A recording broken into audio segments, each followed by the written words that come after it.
Anyway, was good.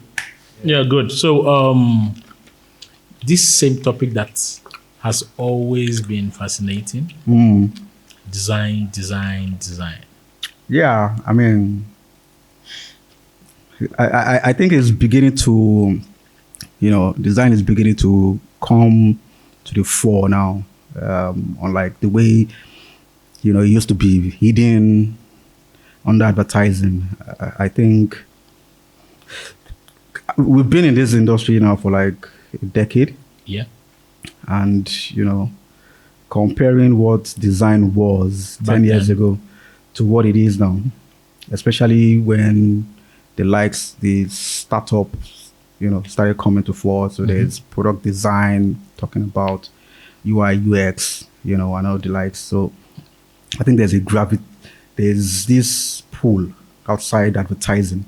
Talking about the change and the perception of design, it's gonna be shocking that my dad still thinks I work in a business center. A glorified one. Yes. So I guess if he wants to tell his friend, he'll be like, he works in a business center, but I think this one is a way bigger business center. Yeah, I mean, that pays too much. Yes. I mean, I remember when I was trying to tell my mom too. I mean, and it was a difficult thing to explain. Yeah, I couldn't really. I just say, okay, I'm on shower, I mean, that was the simplest I could actually do. No, mine was, I told my dad, I said, can you see that thing right there? It was like, what? The light? I said, no. The stuff with the Coca-Cola sign. And was like, oh, yeah, I saw it. Are you thirsty? I said, no. He said, then what are you showing me? I said, that's the kind of thing we do. He said, oh, you are the people who print things like that. I said, no, we don't print. We design it. He was like, okay, just be careful the kind of people you find yourself around.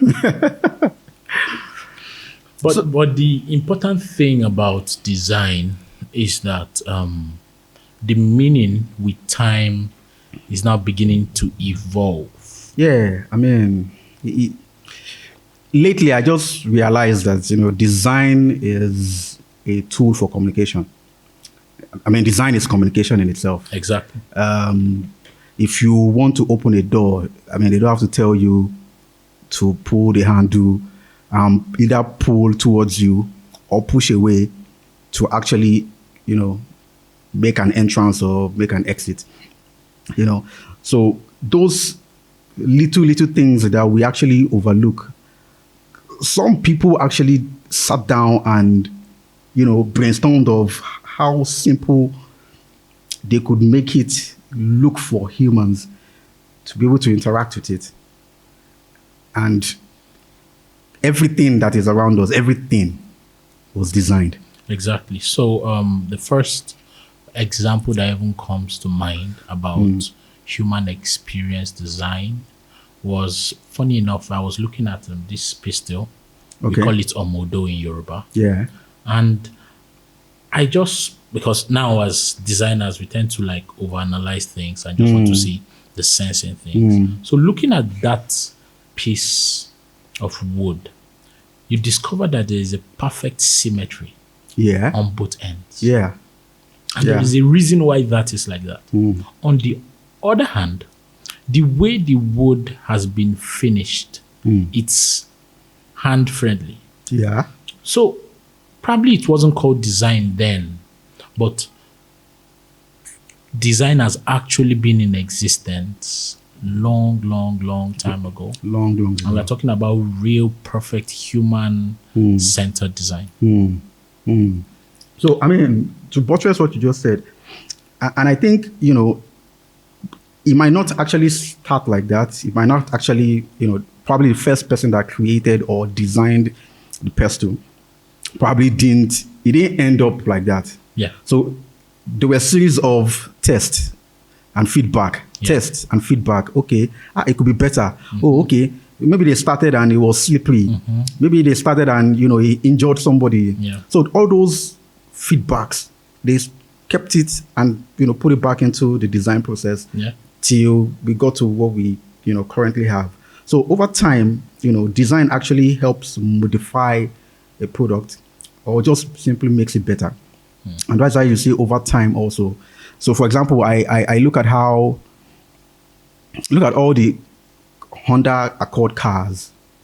So when I was in school, we saw the Honda Ala, then these are Honda Accord cars. The baby boy. There's the baby boy, there's the bulldog. Yeah. Then the evil spirit came and End of discussion. And and there's something similar in all of those cars. So which is one of the reasons why I never bought the Honda Accord car. I mean, the fact that the front axle could just mess you up anywhere. But I think over time also, if you look at the new ones, probably from maybe like 2016, I can't remember, I think they've modified that and they've made it better. Because, they took feedback in. They got to know that, people were actually complaining about, that particular experience. And as of now, I'm sure, the Honda Accord car is more better off for it. Yeah. And that's why, it's a two-way thing, because you're not designing for yourself. You're designing for people. So it's a tool for communication. Yes, it's a tool for communication. I mean, if you look, a car is even even a phone. You buy a new phone. I mean, before you actually even go through looking at the brand manual, the manual and the likes, you basically know what you can do, or you basically know what to press. You know where the on button is. You know what to press and make it come on, and to set it up. I mean, it's more like, it's basically because the communication is simple enough for people to understand. Yeah. So it being a tool for communication is, for me, is really the fundamental of interaction. Yeah. So, for example, you won't want to use big words for a child. Yeah. Or you wouldn't want to use massive words when you're talking to a crowd. Yes. Why? Because there are several age range and several demography within the same crowd. Yeah. So you tend to design your speech in a way that it fits the audience. Yeah. So, and also beyond that, design being a tool for communication, what I think is that the person has to be put into consideration. Like my father then, you never go to meet him about school fees before 5 o'clock in the evening. Why? Because he's still bothered about business. He's still bothered about a certain client or a certain vendor. But once he's 5 and he has made profit and he's putting his right leg on the table and his left hand is on his tummy. Nice. That is a sign that you can come and tell me about school fees. So we tend to, there was never a time when he told us this and this is what you should look out for before you come to talk to me. We just had to evolve over time with him. So design is beyond just getting your message across. It's all about emotions, about intuition. It's about those little mood swings. Are you happy now? Can I tell you the same thing? If you tell your friend, you, like the normal Nigerian lingua, you're a madman. When he's angry, you can't say that. When he's happy, you can't say that. When he's serious, you can say that, but you need to contextualize it. So it has to be, we have been designing before we even got to know what design is. So it drives me mad when someone tells me, oh, I'm not a designer, I'm just someone who writes beautiful set of words on a piece of paper. But and when you then give them a piece or you explain what design is, they'll still tell you, I'm still not that kind of designer. Maybe I'm a words designer. But so I think it's important that more than ever before, that people tend to see themselves as designers first. Okay. before anything. A man once said, everybody is a salesman. Okay. Nobody has the right to tell someone that I don't have gifts of salesmanship. For you to convince me that you're not a salesperson, you've already sold that point to me. How did you do that if you couldn't sell? Yeah. So Yeah. everybody is a salesperson. Yeah. And before you can sell, you have to, whether subconsciously or intuitively, you have to design a certain scheme in order to get that point Pass across. Yeah. So design now is a way that we've documented a certain form or process Yeah. in order to talk to the audience or communicate to the audience in a very flawless and perfect way. And I think that's really, really, really interesting. Yeah. Yeah. Very, very interesting indeed. I mean, and I think that's where the opportunity for us, especially young designers, that's where the opportunity really is, where we begin to, I've been advocating, about how design can solve many of our problems. Yeah, beautiful. And it all boils down to, knowing fully well that human beings are always at the center of that process. Yeah. Like you said, empathy plays a major role. Yeah. If you are going to solve someone's problem, you must understand how the person feels, Yeah. where the pain points are. You must be able to put yourself in the person's shoes Yeah. and understand the problem from the person's point of view. Then you begin to now, see how you can, use other tools, other resources and, stuffs that you could gather that could actually help you solve that person's problem. And I think that's where we miss it majorly, where we don't feel that, people, we need to really consider and also ensure that, the people we design for are as important as what we're actually designing. Because if perhaps you design a product or you design a service or whatever it is that you design, and the people interact with it and they don't use it, and it's failed design. It's basically what you have communicated is failure. Is what I term as design failure, basically.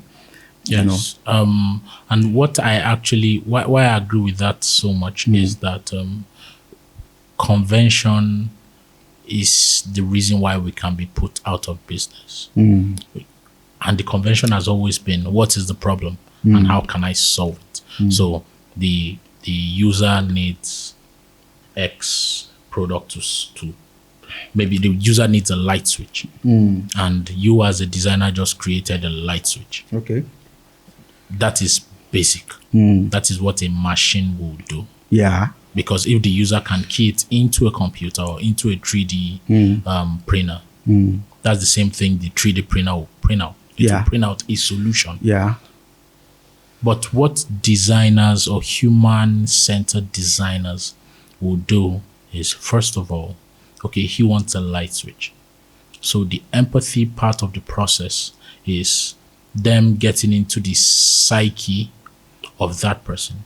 So if you need light, I guess probably sun isn't shining so much into your window. And if you need to put it on, it has to be from like 6 to 12 in the morning. So what kind of light should it be? And now even lighting in houses has evolved so much. The lighting reacts to clap sounds, reacts to music, reacts to mood. And this is just to show that convention screams nothing but you have to invent something and you have to do better than what people are used to. Yeah. So why I think most importantly humans need to be in the core of design is simply because a human has to design for human. Yes, absolutely. Once something has been done 5 weeks ago, or 5 years ago or 5 decades ago, if I'm still doing it, then I count it, just like you said, as failure. Because convention has been right in front of your door and you've not been able to convert it or modify it in any way, Useful shape, way. or form. So it's very important that when we see things that have been done normally, Okay. we as designers look for new ways, more human ways Yeah. to evolve it. Yeah. So another example is that normally when packages get delivered to you, or when you buy a phone or something, you see all the out of this world designs that are on the pack. And I could remember when the first iPod came out, the pack was very simple, and the product was in front of the pack, and what they wrote under it was actual size. Usually, before we interact with products, we would expect that we open the packages, And you we remove. touch, we feel, we Okay. see how big it is. Yeah. We want to know if it can fit into our pockets. And what these guys did was they put the actual product on the carton and they wrote actual size, So which you means know I don't need to open the pack to know if it's going to fit into to my know pocket if it's or going to not. fit into my pocket. I don't need Fantastic. to do that. And it's just very, very, very simple. Yeah. Design is actually simple. If you design something and it is still very complex, just like what you said, I mean, you should also understand the language of who you are designing for. I mean, you can't come and be speaking all big grammar. I mean, if you look at those packages, they use the simplest of things. Yeah. You see a big carton and you see the umbrella sign that tells you, the direction in which your product has been It placed. should be protected by I mean, water. yes, Right. you're protected by water. Sorry. There's the one that just tells you if the product inside is breakable, so you have to be Yes, careful with it. fragile, Yeah. Then there's also the one that shows you the direction. Yes, the two arrow. arrows, yeah. I mean, it doesn't take any big grammar And we to actually really understand that. well, we didn't teach us in school that whenever you see a carton that has 2 arrows, what does it mean? It means it should face up. But because the design was tailored over and over and over again, it became a sort of informal education that helped us in learning. I mean, later we had to learn all the other rows, like the stack rows. Some cartons will say Yeah. you can't stack More than a more particular than 5 number. and all Yeah. of that. But the thing is, even as Nigerians, it's very important that we don't just consume, but we evolve designs beyond what we got. Yeah, I mean, absolutely. And I think that's the future for us, really. I mean, before we actually go there, so from what you actually said before, you remember the lady that was designing toys in abstract? Yeah. Fantastic lady. And one of the Design things, for play. do you understand? And one of the things that, actually struck me in our own, part of abstract was when they wanted to design a cup. So basically, a cup, I mean, the brief could just be design a cup. Exactly. But she said something about how you interrogate problems. Yeah. And you begin to ask why. Okay, so this cup, why am I designing it? What do I use it for? Design a way to drink water. Design a way to drink water or design a way to transport water from one point to the other. And it basically just changes The entire your own entire orientation of how to approach that problem Exactly. using design. You might not end up designing a cup. Yes. Design something else that could basically transport water from point A to point B.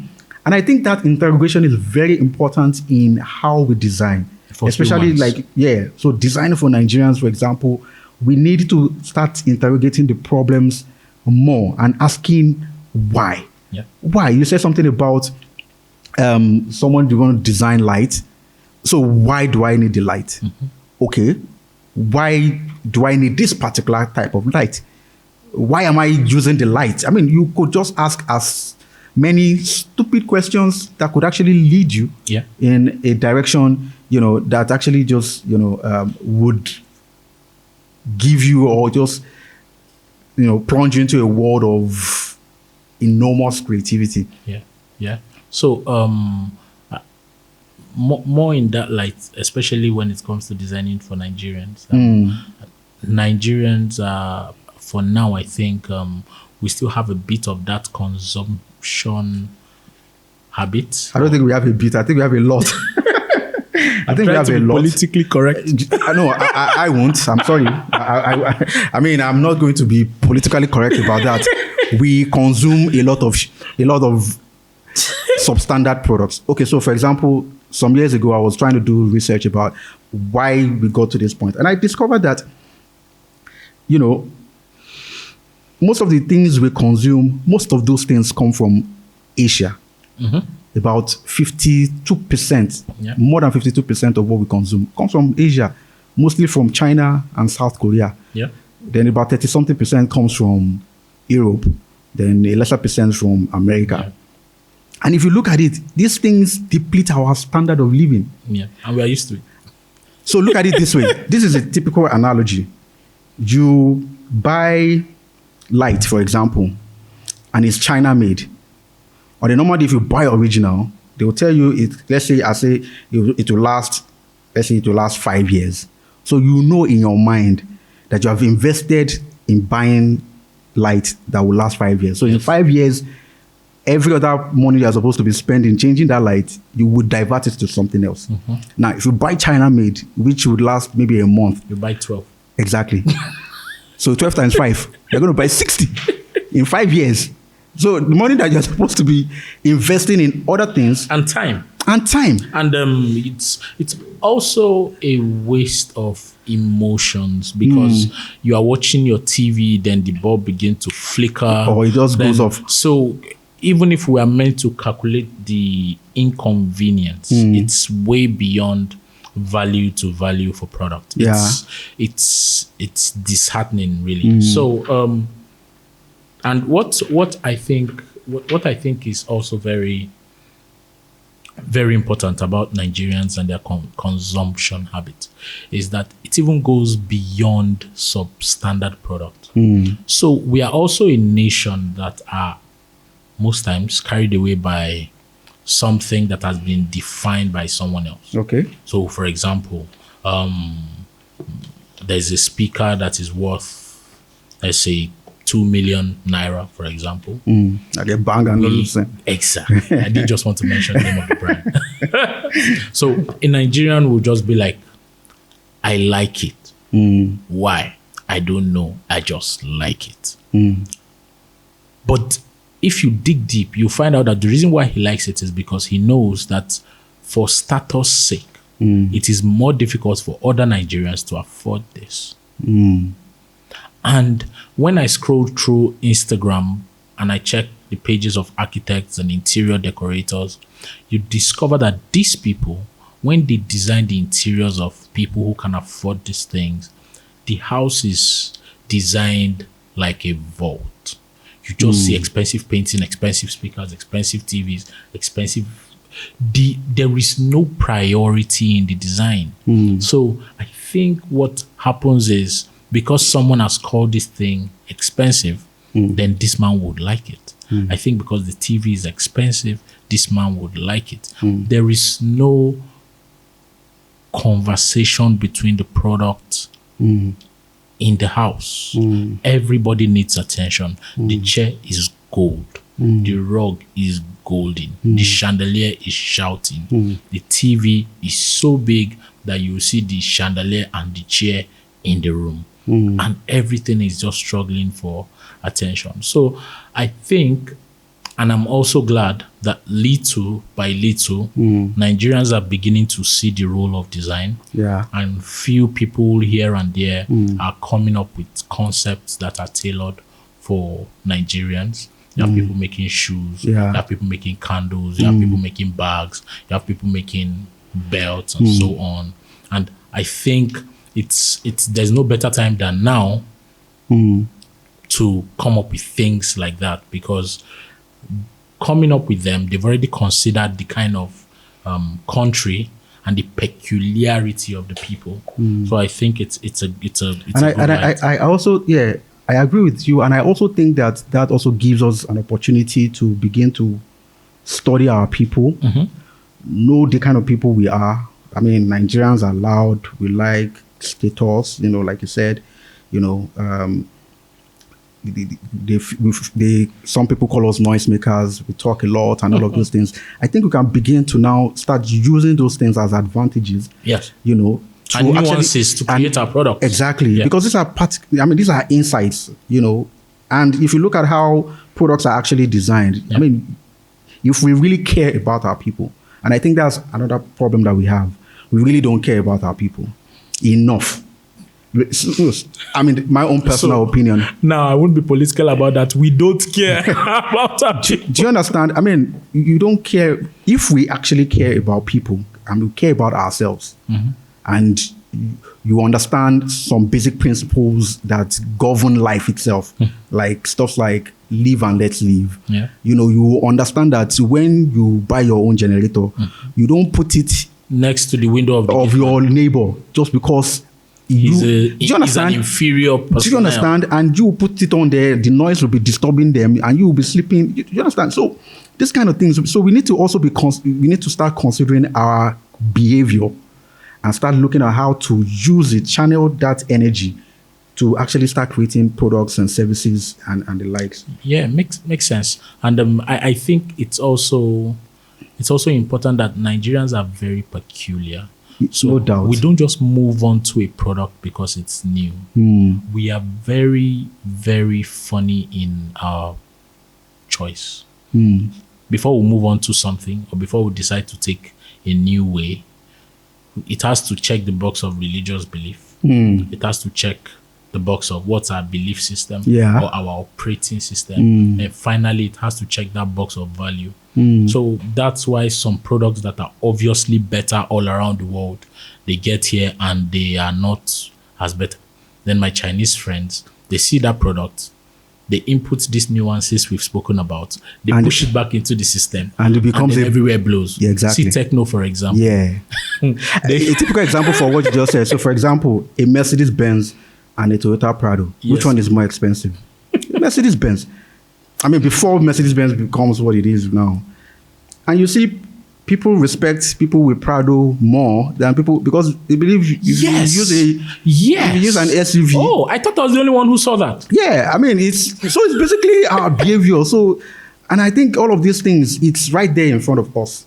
It's right there in front of us. We need to start, paying attention to those things. Someone said you are not a rich man in Nigeria unless you own a Prado. A Prado. And that just summarizes our thinking extent, the reason why people chop money, because you need to look big. People don't really care about your engine. G-Wagon now, so. People don't care about your engine. It's not about your outside and all of that. But how big you are. Yeah, but most importantly, people are beginning to think and consider the humans of Nigeria while they are creating the products for Nigerians. So aside from now, even these products and services, I mean, Nigeria is riddled with a lot of challenges. Yes. And I believe that design has to be at the center of almost all of these things. Design is the way out from challenges. Yeah. Political, governance, I mean, education, medicine, everything, design. So basically, the way I'm beginning to see it now is like every corporation, every business actually needs a design director within it. Yes. Even every government parastatal, there has to be a design director. I was saying there should be a commissioner for design. Yes. There should actually be in fact, there should be a ministry for design in this country so that we begin to now channel cautious about and it has to be deliberate. Yes. It has to be deliberate. Most definitely. It has to be deliberate. The future of design in Nigeria, what do you think actually? Because really, I don't know. What do you think the future of design in Nigeria would be? I think it's definitely bright because we have no choice. The fact that we're having this conversation, it means this today as a future is brighter than yesterday. Yeah. Because we were not having these conversations yesterday. And Noah's Ark came with this platform in order to make today brighter than yesterday. So I think the future is definitely bright. It might just take us a long while to get there, because the people who are being designed for and the people who are doing the design are sort of closed circuit. They are not too far from each other. Okay. So you design some products and some policies clamp down on those products. So it's there are lots of, I mean, just like what's happening in the startup, I mean, the tech space right now, banning the Okadas. So those guys are invested a lot. Even beyond that. So I was part of a startup group. Okay. And someone came into Nigeria from Harvard. So he wanted to start a payment platform. Just normal guy like myself and you. And he said he got here and the banks, and there was a rule that you need to have 500 million. No, 50 million naira with CBN. Yeah. And he was like, even in the US, it's not like that. So later it was discovered that some bodies want to make sure that they reduce the amount of innovation in the fintech space so that they can have all the time in the world to do whatever it is they do, which is very, very, it's putting your car in the reverse direction. In the reverse direction, it's just not good. Yeah. So what the guy definitely didn't come here. So what he is doing is tunneling his business through another payment platform. I imagine. And look at M-Pesa, for example. Yeah. In Kenya, they are doing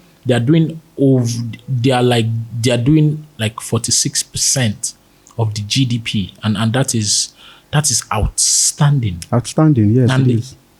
Countries like Ireland and Switzerland are saying in 5 years' time, if we don't change the way we design our fintech space, we will be going to Kenya for advice. Because the amount of financial transactions that happen on a feature phone is way beyond the amount of financial transactions that happens on your iPhone or your smartphone. So I think the future is bright. I also believe so. I think we need to create more designers. I think we need to educate more people about the role of design, in business, economy, in government, in virtually every every part of society. And for me, I think design would actually, like something I actually say, we have to design our way out of our problems. Yes, most definitely. My boss at work, his name is Duzier. Okay. He used to say something. He says, "Sweat the details." And the details is everything, really. Yeah. Because if you are designing for someone and you are all about getting that work done and moving on to the next one, you will never be human about the details. Yeah. Because being human about the details or being very critical about the details needs a lot of commitment, needs a lot of priority. Yeah. Because and discipline also. Normally, to unlock your phone should be press the middle button or press the side button. Yeah. Apple said slide right. And it felt like you are actually unlocking the bolt of a door. Yeah. And that transformed people unlocking their phone. It even became an icon after a while. I mean, we don't have time. With what you just said now, just remind me of Ian Porter, the guy that we designed Instagram. Amazing guy. I mean, he also worked on, the Nike Nike Flow. Yeah. And crazy, right? Do you understand? We'll get there. Most definitely, we'll be having a part 2 of this. Yeah, there's a lot to talk about. There's a lot design can actually do for us. Yeah. Whether it's advertising, whether it's business, every part of, every part of life really. Yeah. I think design should be at the core of it, really. And a quick one is, if the product solves a Nigerian problem, people will jump on it. The closest product I've seen that has blown up in a long while after power banks is this fan people use at weddings. Now, because now people have gone beyond buying the rechargeable fan at home to buying the small fan. So what they do is they buy multiple batteries. Then when one runs out, they put another the other one. If your baby is sleeping, instead of putting on the big fan or putting on the gen, you just stand the fan next to the head of the baby. And you are cool. And that's it. And Nigerians, we know how to create our own desired path. So the product designer does his own product. Nigerians, we find how to use it.